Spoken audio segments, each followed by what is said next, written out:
Right then, this video is all about Audacity, which is basically a free bit of software which is very useful for recording audio. It's very highly featured, has loads of tools on it, and is great for creating in-lesson bits and pieces, resources, verbal feedback, you name it. And the great thing is it's also free.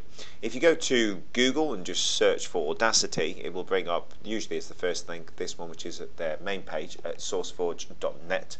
And on the download tab you can pick it up for Windows, Mac, or indeed for Linux and download that. Like Dropbox and other software, obviously it's perfectly okay if you're installing it, if you have the rights to do that on your laptop. But if you do need administrator rights, then that's obviously something you'll need to talk to your IT specialist in your school. But it is completely free. You don't need a site license for it as well. So it's definitely well worth downloading, if not just so that the kids can actually use it.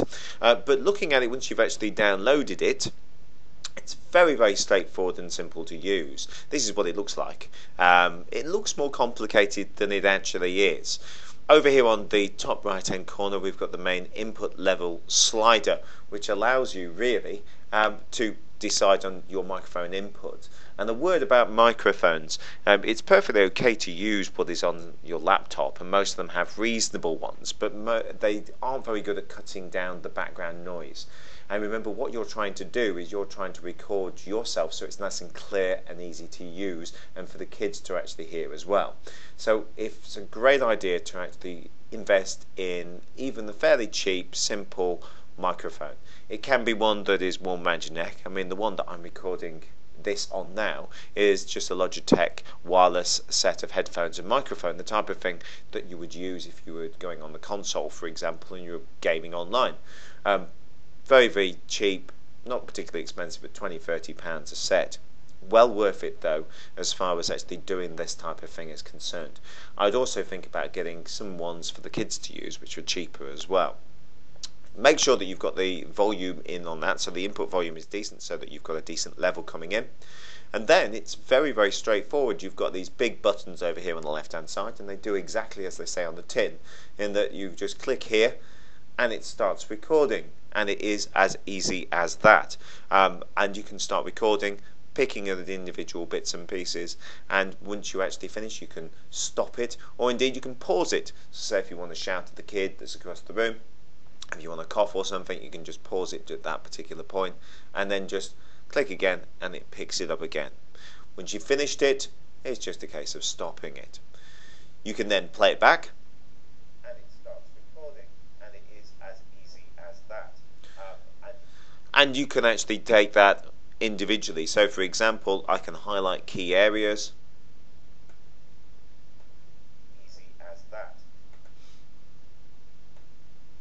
Let's see if we can get it exactly. As easy as that. So I've got that particular bit. I can copy that out just like you would do with an image. You can copy it, cut it, you name it. I can start a new particular page and then paste that one in. So I can go in there and paste it in. And straight away I've got that into there. As easy as that. And you can actually create the individual files. You can add special effects to those, so you can speed it up, slow it down, whatever you might want to do. So if I wanted to actually put an effect on it, I can change the speed. I can up my speed very slightly, preview it. Yeah, maybe a little bit more than slightly. Or I could actually slow it down as well. Oh, still a little bit on the fast side. So let's see if we can go right the way down to below 100%. There we go. And you can actually change those different bits and pieces, but we're not going to change that one. And then once you're ready, you can actually save your particular track. Now I think the best thing to do is actually to export it, and export it as an MP3 file. A lot easier to do it that way than anything else. So if we come down here, I'm just going to call as easy as that. Click on the save thing. It'll bring up this particular dialog box, which will ask you for all the metadata. If you don't know what that is, basically that's the stuff that will come up if somebody plays it on an MP3 track. So if you want to put your name in as the artist and the track title, whatever it is, you can stick it in there in those fields.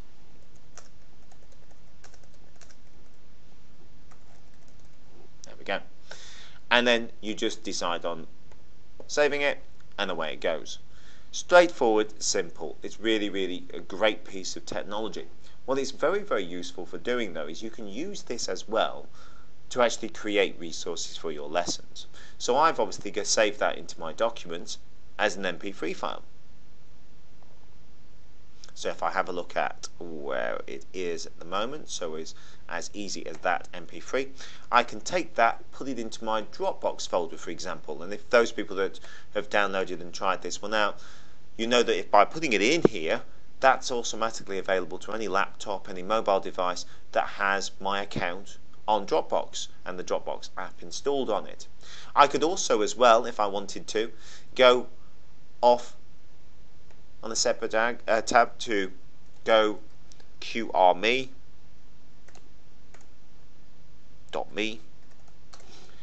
and what I can do is actually think about creating a QR for this particular one. Well, how do I do that? Well, I've got the Dropbox for a start, so if I actually went to my Dropbox folder, this particular file now has actually a web presence. It's uploaded. So if I go to the Dropbox tab, go to actually share link, it'll open it up. As you can see, it's doing just behind here, and this file is now actually hosted online.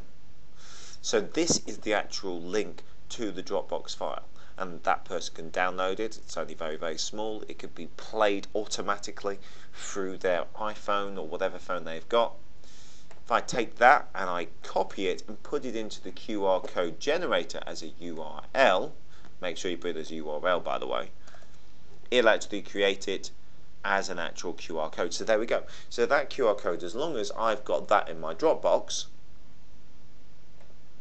and remember it has to stay in the Dropbox for it to actually work, that QR code will link to it. So if that was scanned with a phone, it would automatically go to that, and you would hear that particular piece of text and be saying it's as easy as that. Simpler, very straightforward, just like as if you were doing it with any other document, if it was like a JPEG as well. Don't forget, you can also go to Google, and I could also log in as myself here, and I can sign in and use the Google Drive. So if you haven't done that one, that's always very useful to do as well. So I can log in here in my Saw Valley one.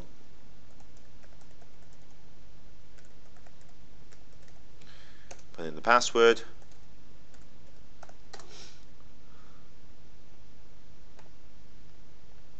Go to my Google Drive account, and then I can upload this and share it with people. So if you remember, for those people that have actually watched the video on Google Drive, we have got a folder already in there, which is the test folder, which has got a number of bits and pieces in we've been having a look at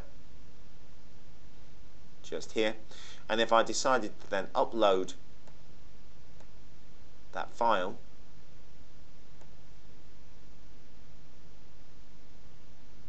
into there, so if I have a look at that, easy as that, open it in there, it'll bring it in,